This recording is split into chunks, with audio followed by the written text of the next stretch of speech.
If you've been watching the PGA Tour this week, you are well aware of how amazing the Arnold Palmer Invitational has been. Total pandemonium. To be honest, this week serves as a reminder of why Bay Hill is one of the most spectacular destinations on the PGA Tour schedule. Because there are now two major storylines developing concurrently that might have a significant influence on the outcome of this tournament. One of them occurred in the midst of today's activity. Anything that ended the competition entirely, leaving authorities, participants, and spectators to wait to find out what would happen next. The other tale, which has been developing all week, explains why even some of the world's top players continue to fail this course. If you're a true follower of the PGA Tour, you are aware that Bay Hill never gives anything away lightly. However, players may be under more pressure than normal this year. In this video, we will discuss both of these significant changes that are now taking place at the Arnold Palmer Invitational and why they are important as the tournament draws to a close. And quickly, if you're as passionate about the PGA Tour as I am and like being up to date on everything that happens every week, please click the like and subscribe buttons. Since this channel is new, our current objective is to get our first 10,000 subscribers who are true fans of the PGA Tour. Now, let's begin with the first significant story that Bay Hill has to offer today. To be honest, nobody wanted it to occur over such a significant weekend. Due to extreme weather, the Arnold Palmer Invitational's third round was formally suspended. In actuality, the day got off to a rather good start. Players who had those early tee times were able to go outside and benefit from the milder circumstances in the early morning. In an effort to position themselves going into the weekend, many groups were making advances on the leaderboard. For a while, it seemed like we might have an unbroken Saturday of golf. However, the Florida weather eventually arrived. Later in the afternoon, storm systems started to move into the Orlando region, and things swiftly changed. More significantly, lightning began to occur in the vicinity of Arnold Palmer's Bay Hill Club and Lodge, and heavy rain started to fall. Additionally, the PGA Tour doesn't take any chances once lightning becomes a concern. The decision to halt play was made right away by tournament authorities. To be honest, they were only able to make that call.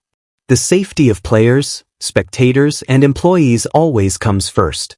As a result, play was halted, players were removed from the course, and round 3 was not completed.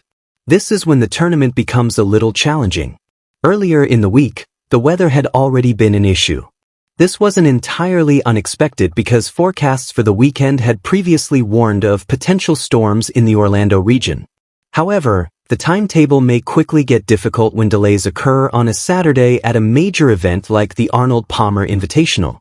Although officials intend to start round 3 as soon as conditions permit, there is still a genuine chance that there may be more delays depending on how these storms develop. And if that occurs, the players may have a very long Sunday. In circumstances such as these, players may conclude the third round early on Sunday morning, then immediately turn around and begin the final round a few hours later. And if you've followed the PGA Tour long enough, you are aware of how drastically a schedule can alter a tournament's dynamics. Fatigue starts to play a role. Momentum shifts. Players who were doing well on Saturday now need to psychologically recharge overnight.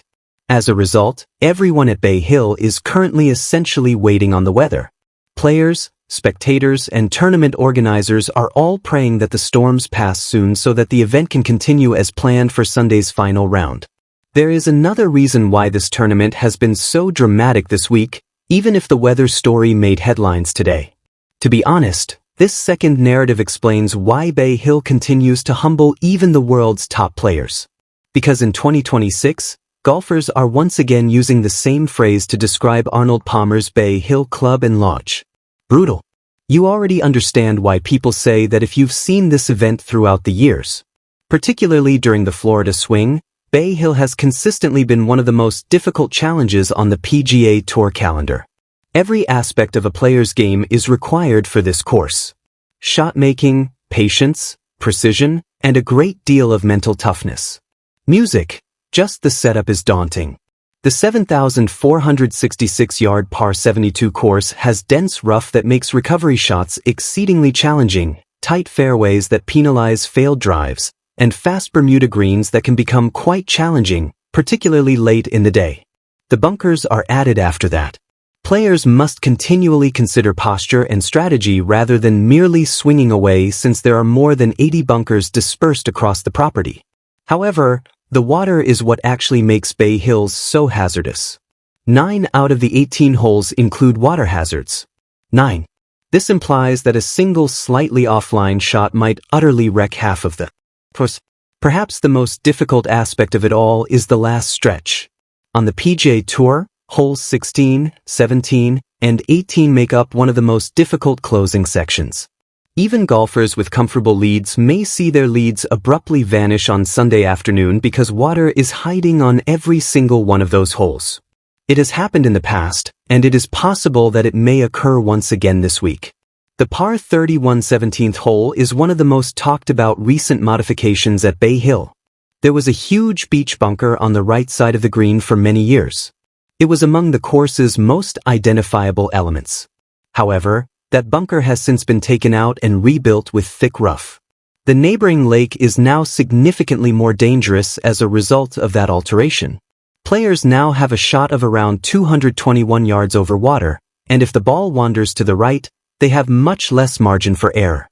And believe me when I say that one of the most terrifying shots a player may encounter during the season is standing on the tee box late on Sunday with the tournament on the line.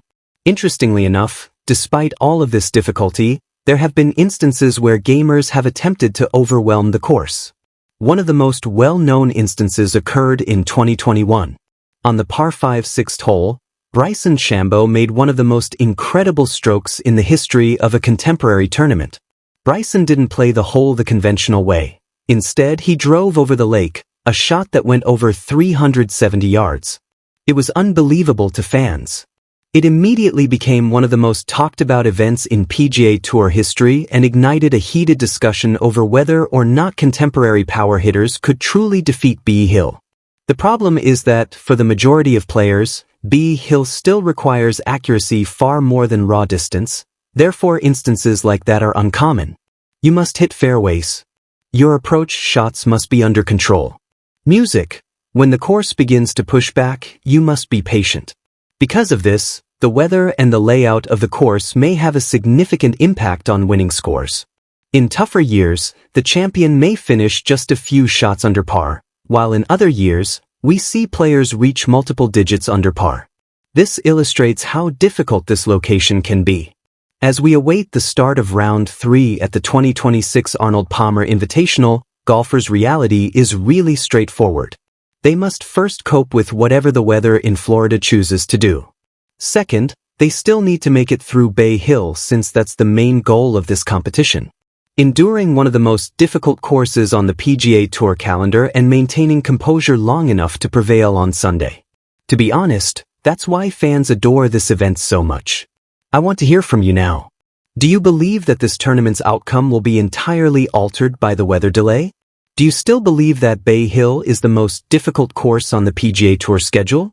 Post your opinions in the comments section. Additionally, make sure you like the video and subscribe to the channel if you appreciate discussing the PGA Tour with actual fans who follow this stuff on a weekly basis. The current objective of PGA Tour Today, a brand new channel, is to attract the first 100,000 subscribers who genuinely like the PGA Tour. Thank you for watching, and let's see what Bay Hill has planned for the remainder of this exciting